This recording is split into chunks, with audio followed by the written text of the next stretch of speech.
Guys, welcome dito sa The Sun Tarot. Ang reading nito ay for collective for anyone who can resonate sa reading nito. This is a general and a collective reading. Your energy at this time. Ay, ano ko na pala yan. Ito na lang.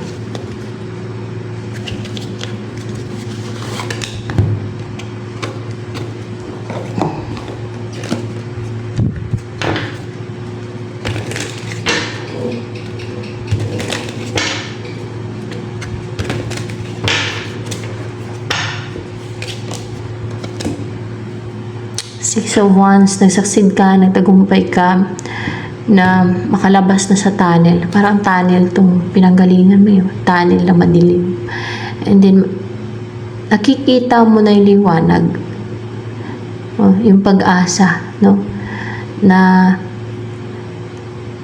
nakalabas ka na sa place na puno ng challenges, place or situation or kung ano man na-experience mo. Ibig sabihin, hindi mo na ma-experience pa yun. No? Madilim, dark, and parang maskip, no? Parang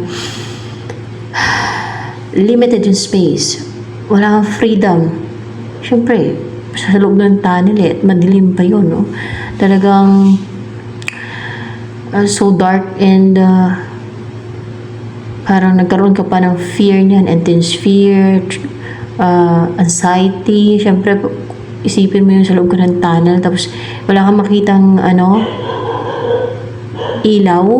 Yung parang ganon, pero in life, para bang may mga struggles and hardships ka mga pinagdadaanan. Ganon yun, no? Yung kung i-convert natin sa buhay na may mga pinagdadaanan ka ng mga hardships, struggles, ganyan, kahirapan, o may mga nang atake sa'yo, syempre madilim yan, no? Parang puno ng mga evil, no? Sa loob ng tunnel na yan. Nakalabas ka na, nakikita mo na yung liwanag, pag-asa. Parang nagkaroon na ng liwanag, pati sa kaisipan mo. Ayun, nagtagumpay ka na makalabas sa tunnel. Yan. Ano yung tunnel yan? Pagsubok lang yun, pagsubok. Oo, pagsubok lang yun. 6-6. Wala lang dyan. 6 of Wands, 6 of Swords. Pagsubok bago ka lumipat. Bago ka lumipat. Saan nakadestin sa'yo? Yes, saan nakadestin sa'yo? Maring place to, lugar.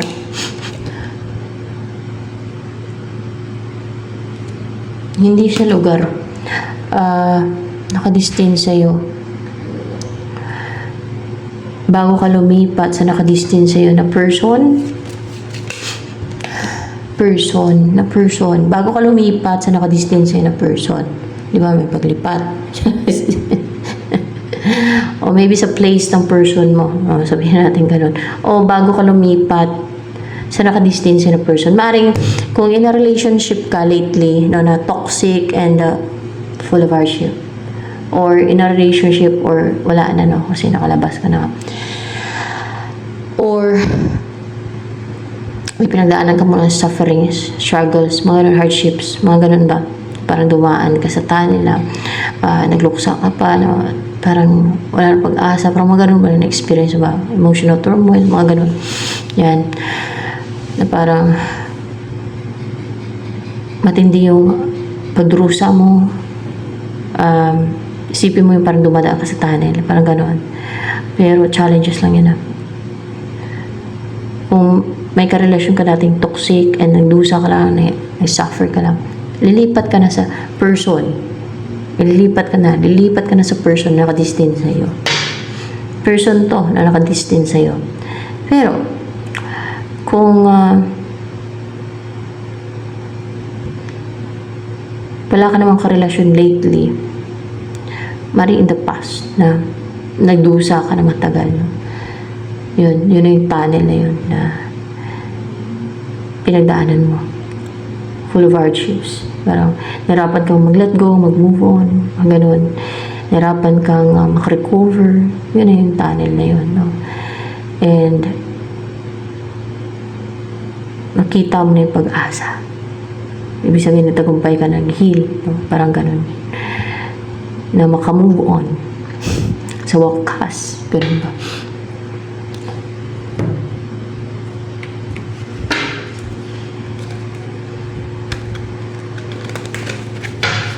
Energy mo yan. Ay. Busilak ang puso mo yun. Pure. Pure-hearted. Pure. Alam niyo kung ano yung pure na person? Ang taong pure ay hindi cunning. Alam niyo naman siguro yan. Basta pure-hearted ka. And talagang tumitingin ka sa itaas.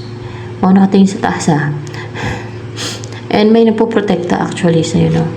Na light, divine light, liwanag nung galing sa itaas. Na nakatuon sa'yo kahit saan ka magpunta. Protektado ka ng liwanag na yan. At may mga bubbles pa na sumasalo ng mga negativity yan. Yan. Kasi sa mundong to, puno ng negativity yan dito. Puro negativity. Maliban na sa place na walang ganong tao. Kung sa nature, walang ganong negativity doon. Kung walang ganong mga tao. Alam niyo kung saan galing yung mga negativity talaga sa mga tao. Like their toxic emotion, no? Yung toxic emotion, jealousy, their envy, their negative vibrations, their lower vibrations. Diyan nanggagaling yung mga negativity. Their thoughts, evil thoughts. Kadalasan dahil sa inggit din talaga, no? Yung mga ganun naramdaman nila, yun, doon nanggagaling yung mga negativity na sinesend sa, lalo kung soft yung energy mo, masyadong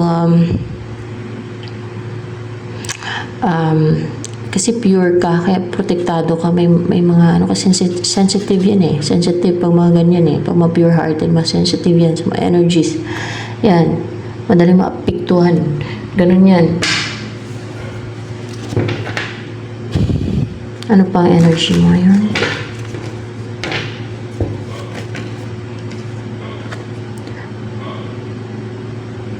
Nag-rejuvenate, grounded, you feel connected, you're connected sa nature,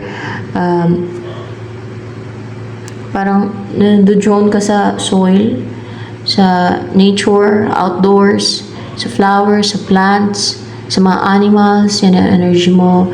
You feel relaxed, rejuvenated, you feel happy, fulfilled pag nagtanim ka, pag makipag-mingle ka sa mga animals, pag mag-spend ka ng time outdoors, sa flowers, sa nature.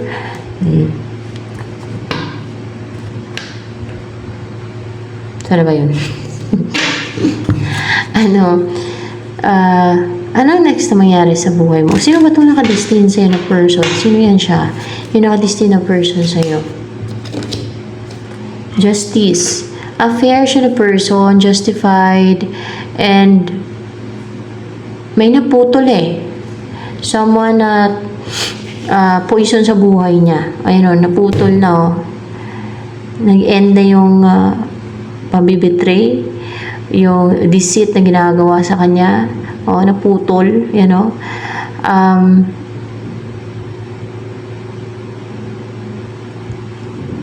Lason sa buhay niya.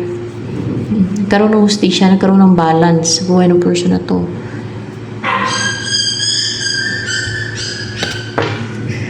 Stoy!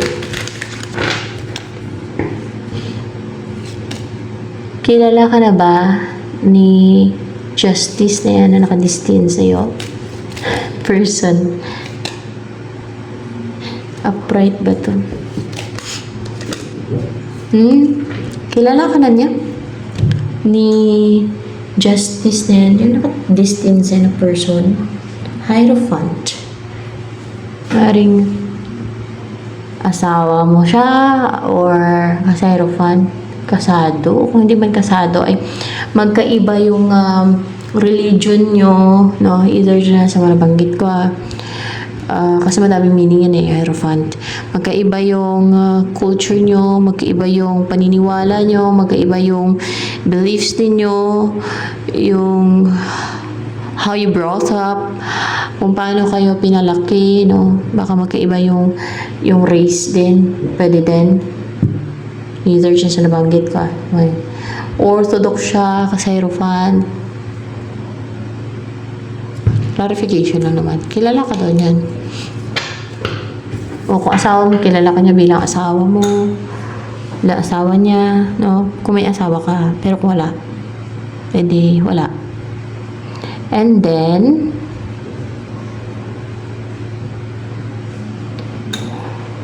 or kilala ka niya bilang magkaiba yung yung inyong paniniwala, religion, culture, or race. Either dyan sa mga nabanggit ko. Anong feeling sa'yo ng person na yun nakadistin sa'yo?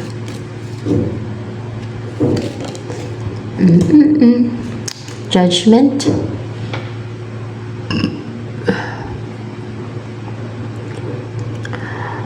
Walang nagka-clouded sa feelings niya sa'yo. Very clear na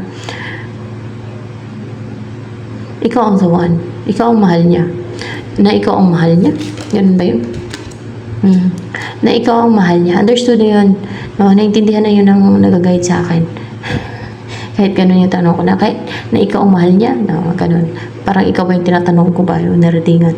Pero, naintindihan na yun ang nag-guide sa akin, okay? Na ikaw ang mahal niya. Mahal ka niya, na mahal ka niya. No? Hindi siya na-confuse, hindi siya nagdududa, no? Hindi siya nagdadalawang isip, hindi siya nalilito. Alam na alam niyang mahal ka niya. Ikaw ang mahal niya, na mahal ka niya. Ayan. O ikaw lang ang mahal niya. Ayan. Ikaw ang mahal niya. Ikaw ang buhay niya. Pati buhay niya. Yes, ikaw ang buhay niya. Ayan. Na ikaw ang buhay niya. Gagawin niya lahat. Parang maging fearless siya. Talaga mag-risk siya. No? Kung kailangan mag-risk, ay mag-risk siya. No? Just to protect you, just to have you, just to be with you, just to maybe to protect you. Ganyan yun, pag mahal ka ng isang tao, puprotektahan ka niya, di ba? So ano pa ang iniisip ngayon ng person na yun nakadistin sa'yo? Seven of Pentacles.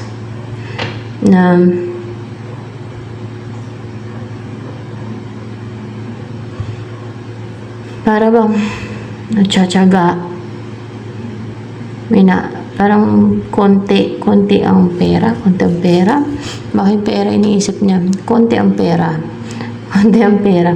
Kung person mo to, konti ang pera ninyo. Pero, yun iniisip niya, no? Parang yun ang ka-cloud na sisipan niya, eh. Konti ang pera. O konti yung kinikita nyo, o kinikita niya. Siya man o ikaw, o both of you. O konti ang pera ninyo, o konti ang pera niya. Kailangan muna niya mag-antay para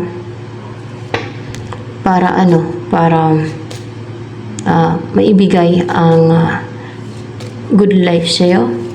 Diba? Oo, kailangan muna niya mag-antay. 3 of Wands. So, kailangan muna niya mag-antay bago maibigay yung good life. So, talagang plano niya talaga na ibigay yung magandang buhay o good life sa'yo. Kasi mahal ka nitong taong to eh. Yan. Karelasyon mo man niya ngayon o hindi pa, ay yan ang nakadestin sa'yo. So, yan.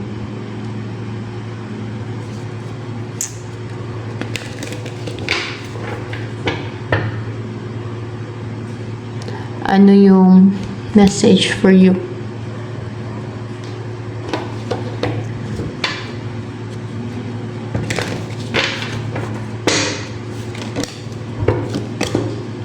Love life.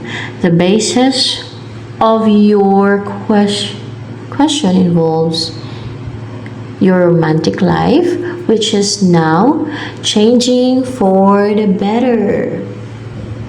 No. Ano pa ang message or guidance sa'yo?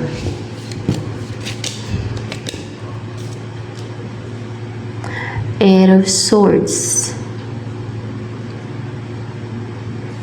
What's with the Eight of Swords here? restrict yourself. Pigilan mo ang sarili mo.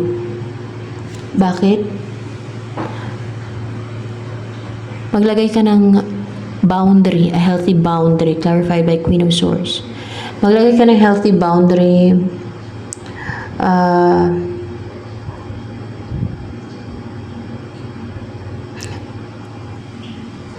at para hindi ka naabuso ng iba, para hindi nakapanghimasok sa buhay mo, o para hindi nakapang-intrude ng iba sa buhay mo. Yan, restrict yourself sa pagdadaldal, kasi parang nakatali yung bunga ng ibon. Sa pagdadaldal, kumadaldal ka. Sa pagdadaldal, kumadaldal ka.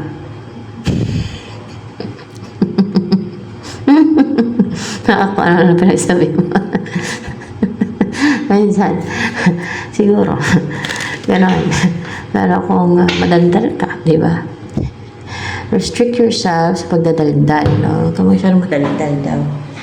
Kasi, para mapaglagay ka ng healthy boundary. So, yan. And then, ano pa ang gusto sabihin sa'yo ng person na yun, nakadistinct sa'yo?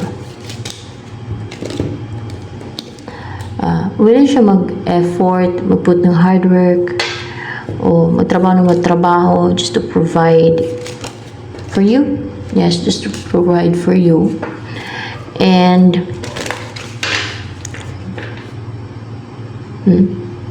yan ang message niya. Willing siya magtrabaho na magtrabaho. Magsasama na kayo kung hindi pa. Willing siya magtrabaho na magtrabaho just to provide for you. See? And 3 of Cups. Huwag ka lang daw kasi in reverse yung magkaroon ng iba. Ng ibang person. Willing naman siya magtrabaho just to provide for you. Huwag ka lang magkaroon ng ibang person. Yung may third party ba? Yun.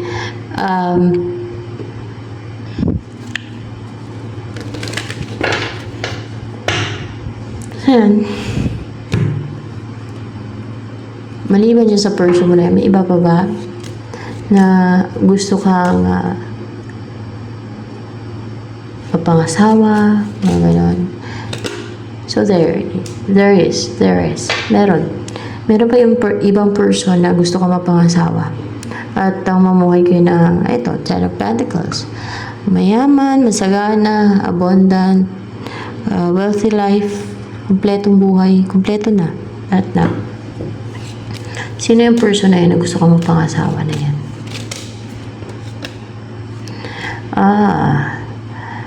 Ay nalagpasan niyo yung mga pagsubok, guys. Yung mga maharang. Kung nakita niyo, lumusot sa mga bulaklak, no? Galing sa ilalim ng bulaklak at mataas pa sa bundok. Nalagpasan yung mga challenges. Able na makapag-take na action, or very passionate and willing na mag-take na action to ngayon, sa Ace of Wands, to start something new na may growth. Si Ace of Wands yan. Gusto ko niya mapangasawa. So, ibig sabihin, kilala ka na yan. Ano yung feelings niya sa'yo nitong person na gusto ko mapangasawa?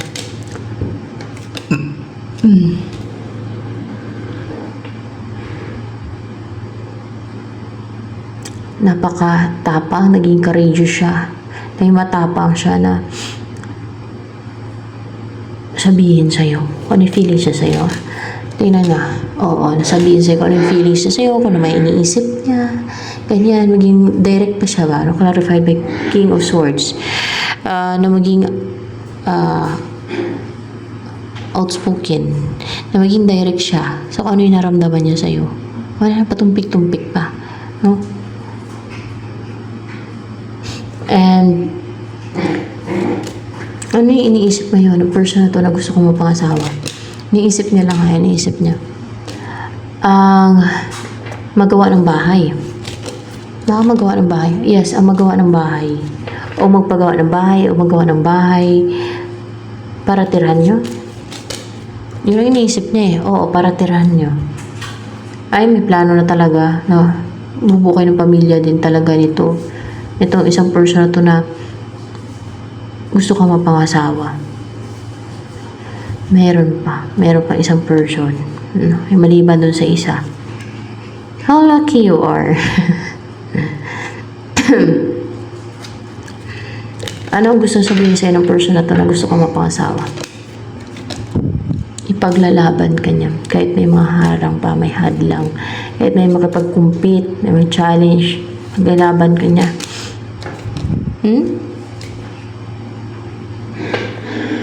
Kasi sa'yo siya sasaya. Kasi ikaw ang nagbibigay ng kulay sa buhay niya. Yes, kasi ikaw ang nagbibigay ng kulay sa buhay niya. Ikaw ang happiness niya. Ikaw ang nagbibigay ng saya sa kanya. Bitinin ko. Ito na lang guys. For collector.